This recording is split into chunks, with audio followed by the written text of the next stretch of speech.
Samsung Galaxy A34 tuh bawa perubahan yang lumayan kerasa ya dibandingkan pendahulunya. Bisa dikatakan di awal ya buat kalian yang pengguna Galaxy A33 pasti ya ngiri pas lihat Galaxy A34 ini. Khususnya di sektor layar dan performa. Dapat dikatakan juga ya si Samsung Galaxy A34 ini tuh menjadi sebuah ponsel yang benar-benar seimbang di setiap sisi di segmen 4 jutaan. Tapi bukan berarti nggak ada celah atau kekurangan sama sekali. Oke, di sini Fadil langsung aja kita review si Samsung Galaxy A34 5G.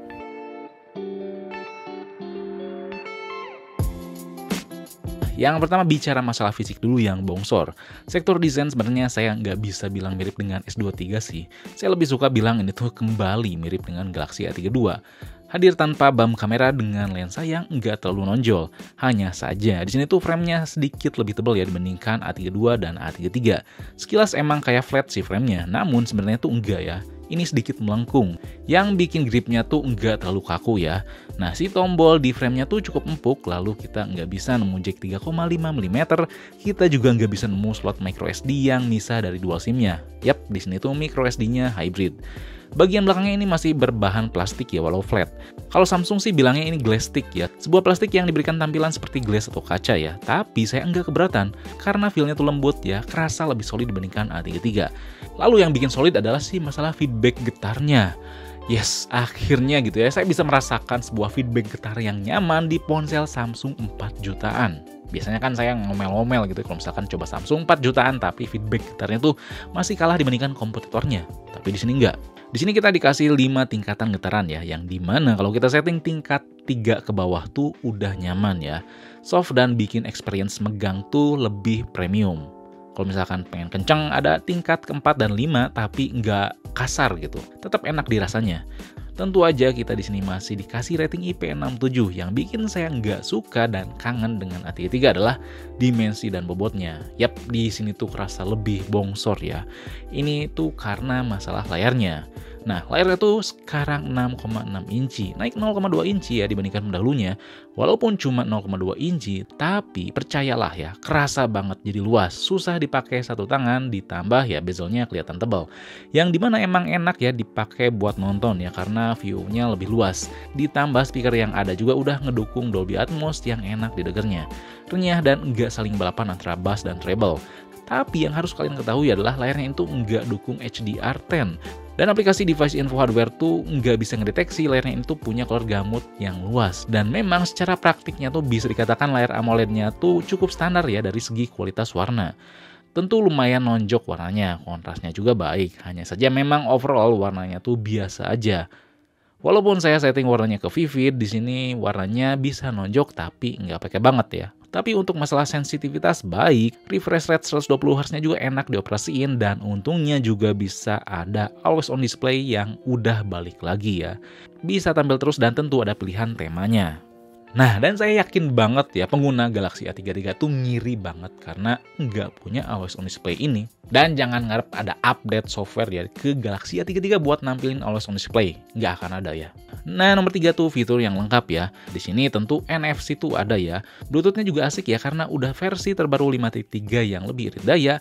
Hanya saja sayang Wi-Fi-nya masih versi 5. Untuk softwarenya juga tenang ya, lengkap. Mulai dari notif history buat lihat notif yang kehapus, ada edge panel yang bisa permudah kerjaan, bisa nyembunyiin aplikasi, lalu karena punya keamanan Knox, jadi ada secure folder buat nyembunyiin file, ada pop-up view yang bisa bantu multitasking lebih enak, terus juga ada split screen yang bisa kepake, side key-nya juga bisa di custom ya buat berbagai perintah dan aplikasi, nggak cuman matiin nyala aja. Lalu ada video call effect yang bisa bantu kita waktu video call biar gak boring. Lalu game launcher juga nggak lupa. Ada dual messenger, gestur berbagai layar yang bisa diatur, device care yang berisi berbagai utilitas buat atur kinerja ponsel, dan gak lupa fitur gimmick ada RAM+. Lalu urusan penampilan tentu ada berbagai pilihan tema, ganti font, ganti tombol navigasi, dan ada color palette yang bisa nyesuaiin warna sistem dengan warna dominan di wallpaper. Dan dari semua itu yang saya suka dan kompetitor tuh sulit buat ngalahinnya adalah masalah maintenance softwarenya.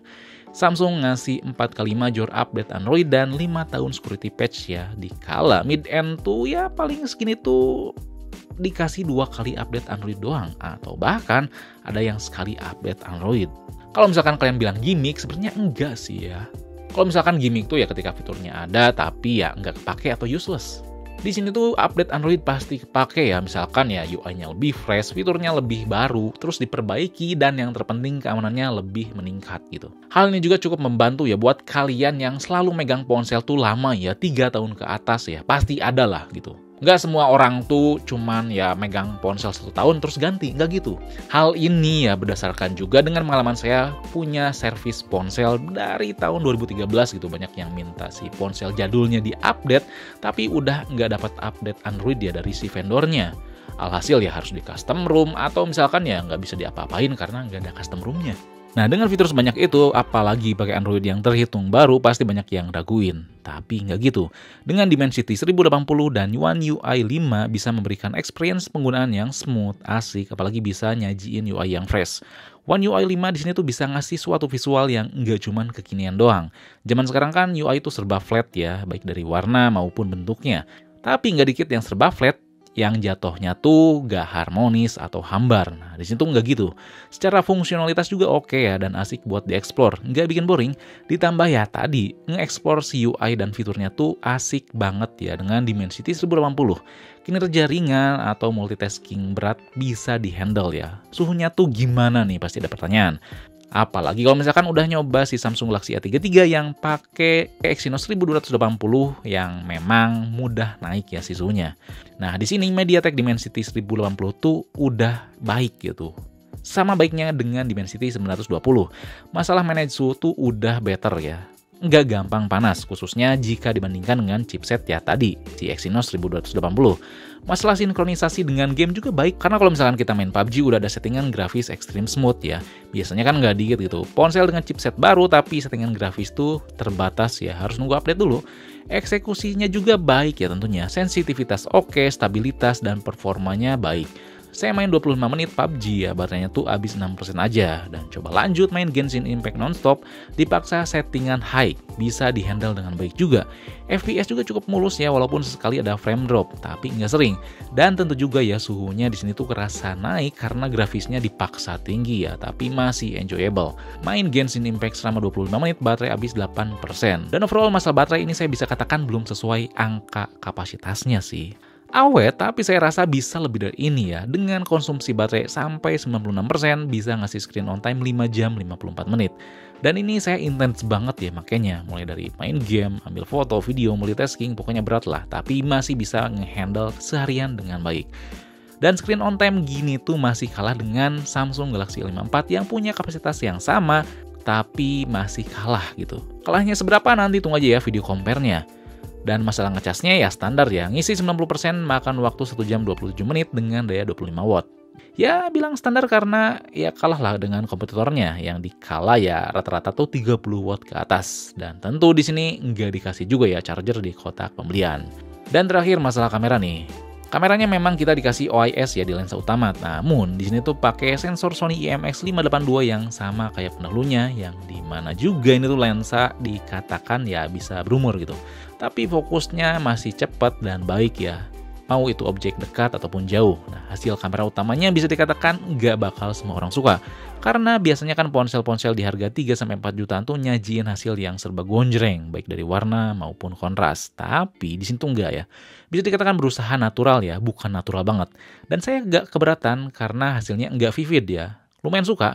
Nah, bilang berusaha natural karena beberapa aspek memang masih diubah ya, mulai dari kerutan wajah yang diperhalus sampai ada beberapa warna yang sedikit dimainin.